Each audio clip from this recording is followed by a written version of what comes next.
Good morning, friends. Today, I am going to reread you Baseball Saved Us. You've read this over the last couple days, and today I want you to listen to it or read along with your book at home. And when we're done, we're going to talk a little bit about the theme. So as I'm reading, I want you to think about what problems does this boy and his family face in the story. So Baseball Saved Us.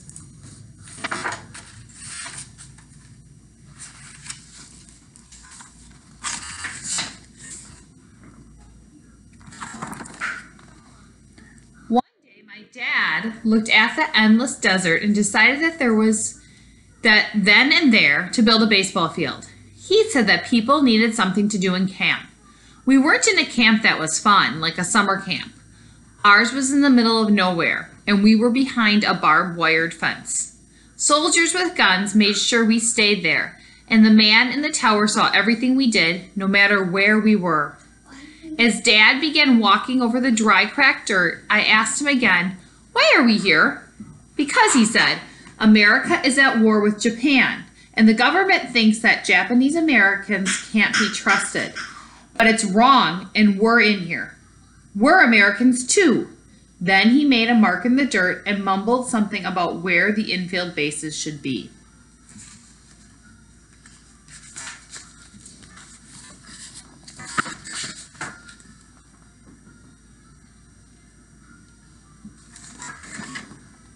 Back in school, before camp, I was shorter and smaller than the rest of the kids. I was always the last to be picked for any team when we played games.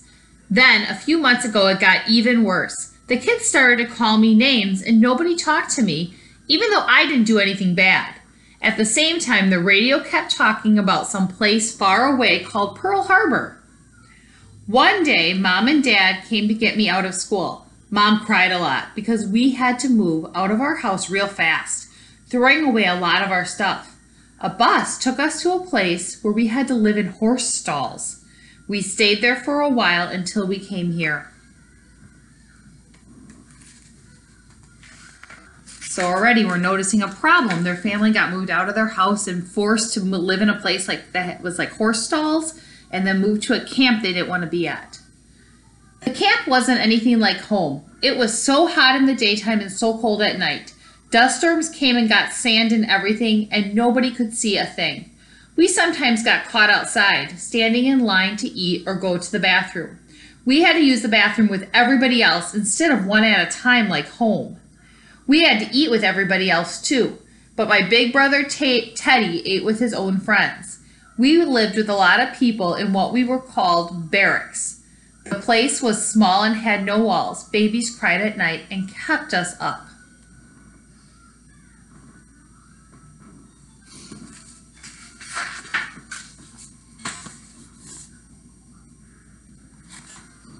Back at home, the older people were always busy working, but now all they did was stand or sit around. Once Dad asked Teddy to get him a cup of water. "Get it yourself," Teddy said. "What did you say?" Dad snapped back. The older men stood and pointed at Teddy. "How dare you talk to your father like that?" one of them shouted. Teddy got up and kicked the crate he was sitting on and walked away.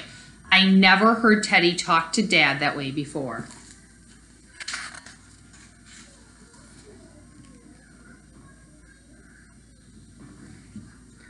That's when Dad knew we needed baseball. We got shovels and started digging up the sagebrush in a big empty space near the barracks.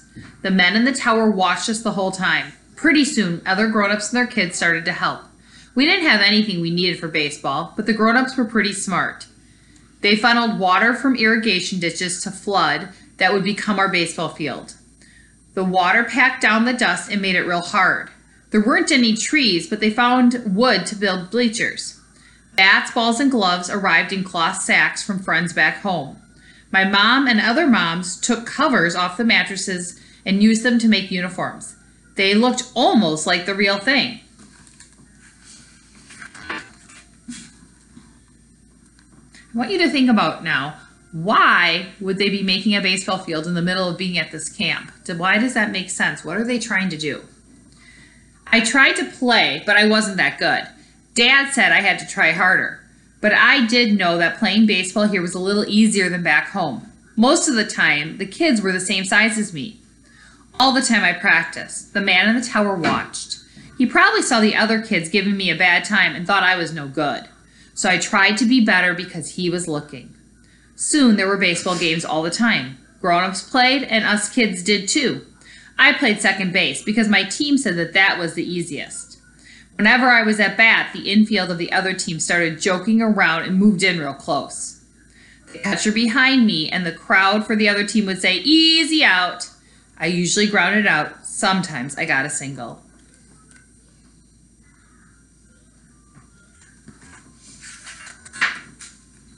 Then came one of our last games of the year to decide on the championship. It was the bottom of the ninth inning, and the other team was winning 3-2. One of our guys was on second, and there were 2 outs. 2 pitches, and I swung both times and missed. I could tell that our guy on second was begging me to at least get a base hit so somebody better could come up to bat. The crowd was getting loud. "You can do it! Strike out! No hitter! No hitter!"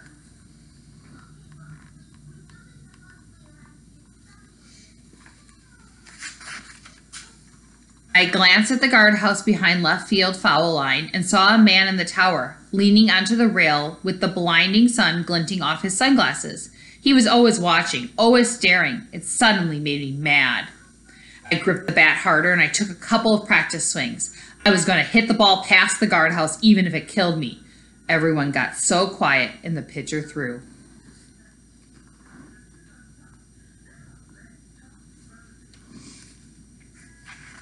So this boy has another problem in here, that all the boys are kind of making fun of him for not being the best baseball player, and that really bothers him.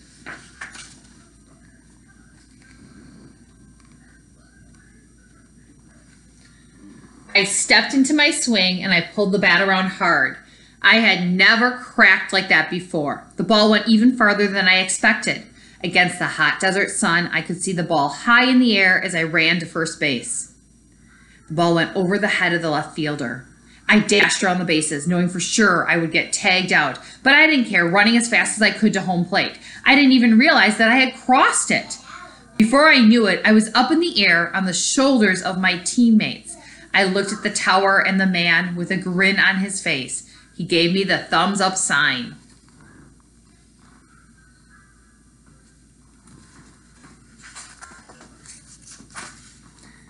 But it wasn't as if everything was fixed. Things were bad again when we got home from camp after the war. Nobody talked to us on the streets, and nobody talked to me at school either. Most of my friends from camp didn't come back here. I had to eat lunch all by myself.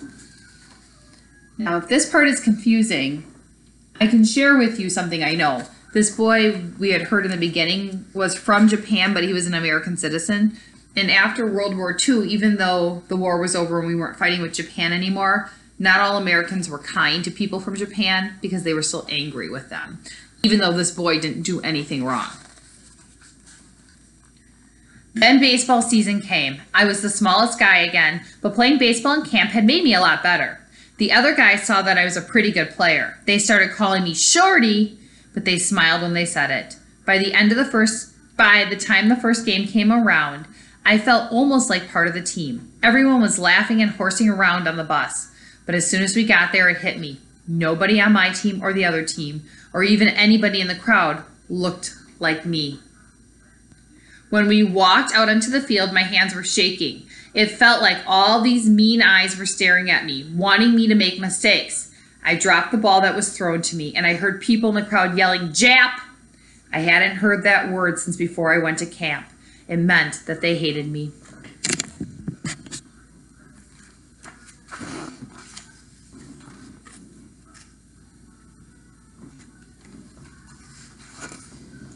My team came up to bat and I was up next. I looked down. I thought maybe I should pretend to be sick so I wouldn't have to finish the game. But I knew that would make things even worse because I would get picked on at school for being a chicken. And they would use the bad word too. Then it was my turn to bat. The crowd was screaming, "The Jap's no good! Easy out!" I heard laughing. I swung twice and missed. The crowd roared each time I missed, drowning out my teammates who were saying, "Come on, Shorty, you can do it." I stepped back, to catch my breath.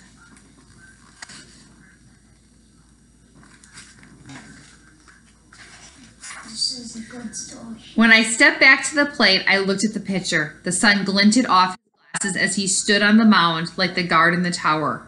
We stared at each other. Then I blocked out the noise around me and got set. The pitcher wound up and threw. You've read it, so you know what happens.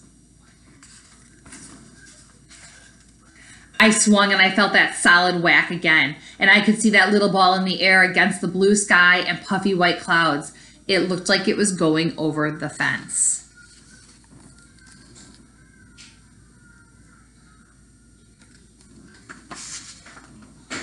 And that's where the story ends. And we just see here that we can make an inference that he probably scored a home run because his whole team is celebrating with him. So, today, what your work is going to be is to think about the problems in the story. Think about the family from the beginning, what their problem was when they got taken to the camp. Think about how people were acting at the camp. Well, his brother, Teddy, what he was doing at the camp, what problem we had there. The problem that the boy had with the guard. And when we think about problems and we think about how people, the characters in the story react to the problems, that helps us find a theme or a lesson that we can learn from the story, a message. So today, I want you to write down 2 or 3 problems that you noticed in the story. This is going to be your homework in your Google Doc from Google Classroom with your teacher.